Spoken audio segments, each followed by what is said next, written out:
வானில் தோன்றும் மூன்றாம் பிறை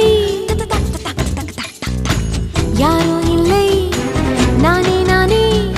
எங்கோ போகும் அந்த மேகம் கூட பூவை தோளை தொட ஆசைப்படும்